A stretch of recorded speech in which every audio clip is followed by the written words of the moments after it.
Hello friends. आज एक और कहानी के साथ मैं आपके पास आई हूँ। तो आज का कहानी है अमीर चूहा। जी हाँ, आज का जो कहानी है वो है अमीर चूहा। सुन के काफ़ी अलग लग रहा होगा कि ये अमीर चूहा ये कैसा कहानी है। मैं भी ऐसे ही रिएक्ट की थी जब मैं इस टॉपिक को पढ़ी थी। इस कहानी का जो टॉपिक है अमीर चूहा। तो चलिए शुरू करते हैं आज का कहानी और देखते हैं कि ऐसा क्या है इस कहानी में जो मैं बता रही हूँ आपको। तो इस कहानी को जानने के लिए पूरा कहानी कि इसमें क्या है और इसमें क्या सीख मिलने वाली है, इस वीडियो के लास्ट तक बने रहे मेरे साथ। तो चलिए शुरुआत करते हैं। एक चूहा था जो अपने अपने चीज़ का अधिकार मतलब कि जमाता था। वो मतलब कि वो जिस चीज़ को छू सकता था उस चीज़ पे अधिकार जमाता था उस जगह पर। और क्या था कि किसी को अपने जो संपत्ति है उसको वो संपत्ति मानता था, जिस चीज़ को वो छूता था कि ये मेरी संपत्ति है, मैं इसे किसी को नहीं दूंगा। यहाँ तक कि साझा करने का तो दूर का बात है, किसी को छूने तक नहीं देता था वो अपने जो जिस पे अधिकार जमाया था वो खुद। और इस कहानी में एक संत भी है जो एक मंदिर में उस संत का एक रिवाज था कि उस मंदिर में जाता था वो। और वो जो मंदिर था वो जहाँ वो चूहा रहता था उसी के पास में था वो मंदिर। तो वो प्रतिदिन जाता था उस मंदिर में। जाने के बाद वो प्रतिदिन उस चूहे को कुछ ना कुछ खाने को देता था। तो उसी समय वो चूहा सोचा कि वो एक सवाल किया संत से, और वो जो संत था वो बहुत ही ज़्यादा दयालु था। वो उस चूहे का मतलब प्रतिदिन का खाना देना मतलब कि देखभाल करना वो करता था कभी कभी जब भी वो उस मंदिर में आता था। तो वो चूहा जो है वो उस संत से एक सवाल किया कि स्वामी जी, मुझे आपसे एक मदद चाहिए थी। तो वो स्वामी जी बोले, हाँ बोलो, क्या मदद चाहिए तुमको मुझसे। तो वो बोला चूहा कि क्या आप मेरी मदद कर सकते हो कि आप मुझे भूख से मुक्त कर दो, ताकि मुझे भूख ना लगे। इस चीज़ की मुझे मुक्ति प्रदान कर दो।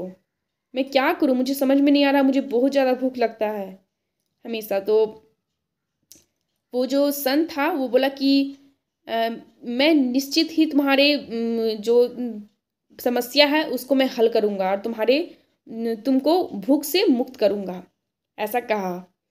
ऐसा कहे वो संत ने। तो उसके बाद बोला कि सच में ऐसा हो सकता है क्या। उसके बाद फिर वो संत ने बोला कि एक क्रिस्टल का पिंजरा था, शीशा का पिंजरा, उसमें उस चूहे को डाल दिया। और वो बोले संत जी कि तुम इस पिंजरे के अंदर जब तक रहोगे तुम्हें भूख नहीं लगेगी, तुम्हें भूख लगेगी ही नहीं। तो वो जो चूहा है वो जब तक उस पिंजरे में रहा ना तब तक सिर्फ उसको भूख नहीं लगी। उसके बाद उसी समय एक बिल्ली खाने की तलाश में उस पिंजरे के आसपास मतलब घूम रही थी। उसी समय वो जो बिल्ली है वो देखी उस क्रिस्टल का जो पिंजरा जिसमें चूहा अंदर कैद था, उसके आसपास में चारों तरफ खाना बिखरा हुआ था एकदम खाने के लिए। उसके बाद क्या हुआ कि वो जब देखा ना बिल्ली, तो वो पास आई तो वो खाने को देख करके एकदम उसे पूरा बहुत तेज भूख लगा था उस बिल्ली को। तो वो एकदम टूट पड़ी उस खाने पे। और वो देखते ही वह चूहा का जो हाल हुआ मैं क्या बताऊं। एक तो वो छू सकता था, जो कर सकता था उसको अपना संपत्ति मानता था, किसी के साथ वो साझा करता ही नहीं था। और वो देख कर कि मेरे सामने खाना है, वो खा रहा है मेरा खाना, उस पर अधिकार जमा रहा था, यहाँ तक कि वो उस क्रिस्टल पिंजरे के अंदर था तब तक। उसके बाद गुस्सा पूरा एकदम लाल हो गया वो चूहा। वो चाह करके भी उस पिंजरे से नहीं निकल सकता था। उसके बाद देख रहा है एकदम गुस्सा में पूरा लाल हो रहा है एकदम, कि एकदम बहुत कंट्रोल कर रहा है लेकिन वो कंट्रोल कर ही नहीं पा रहा है। और अंतिम में पता है क्या हुआ कि कोशिश करते करते वो एकदम पूरा, जिसको बोलते हैं ना एकदम, जिस पे हम लोग अधिकार जमाते हैं, कैसा लगता है कि वो कैसे कर सकता है, वो मेरा चीज़ है, वो हम उसको नहीं देंगे, उस तरह से करने लगा। उसके बाद वो जैसे ही पिंजरे से कूदा बाहर और वो बिल्ली उसे खा गई। पूरी तरह से खा गई। उसके बाद क्या होना था, फिर ये कहानी का ही अंत हो गया। तो इसमें क्या हुआ कि वो कंट्रोल नहीं कर पाया खुद में, उस पर अधिकार जमा था।